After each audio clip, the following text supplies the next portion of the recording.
আমাকে কথা বলতেই হবে ইনশাআল্লাহ, কারণ আগামীতে আবার আপনাদের সাথে দেখা হবে কিনা আমি জানি না। কথা বলতেই হবে। বসেন, কেউ দাঁড়িয়ে থাকবেন না। আমি দেখতে পাচ্ছি বাংলাদেশের ভাগ্য আকাশে উত্তর গগনে কালো মেঘ জমা হয়েছে, ঝড়ের পূর্বাভাস লক্ষ্য করছি। যদি মোকাবেলা করতে না পারেন সক্ষম ভাবে, এমন অন্ধকার গাঢ় কালো অমাবস্যার রাত আসতে পারে যার সুবে সাদেক হওয়া অসম্ভব।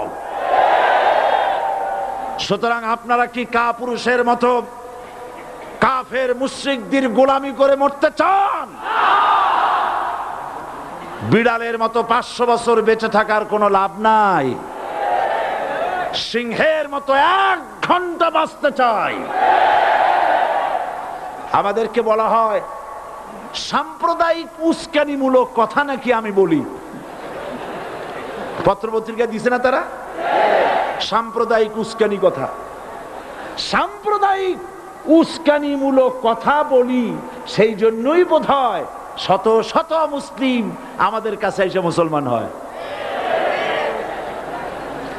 মানুষে আর বোকা বানানো যাবে না। যাবে কি? আর বোকা বানানো যাবে? তারপর বলছে কি, এরপরে বলছে আমাকে বলছে রাজাকার। শুনে রাখো চট্টগ্রামের লক্ষ লক্ষ জনতা, পার্লামেন্টে যখন আমাকে এই কথা বলা হয়েছিল, আমার পার্লামেন্টের কলিগ জাফরুল্লাহ চৌধুরী সাহেব বসে আছেন এখানে, হ্যাঁ, জাফরুল ইসলাম চৌধুরী বসে আছেন পাশে, প্রধানমন্ত্রী সুদ্ধা, অন্তত 3 শতাধিক পার্লামেন্টের সম্মানিত সদস্যরা সেদিন বসা।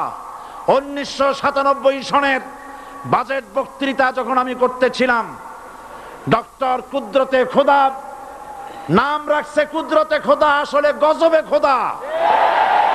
এ লোকটি নাস্তিক, ইসলামের চূড়ান্ত দুশমন। তার প্রণীত শিক্ষা ব্যবস্থার যখন সমালোচনা করছিলাম, ট্রেজারি বেঞ্চ থেকে আমাকে বলা হলো রাজাকার। আমি আমার সমস্ত শক্তি একত্রিত করে বলেছিলাম শুধুমাত্র হিন্দুস্তানের রাজাকারেরাই আমাকে রাজাকার বলতে পারে।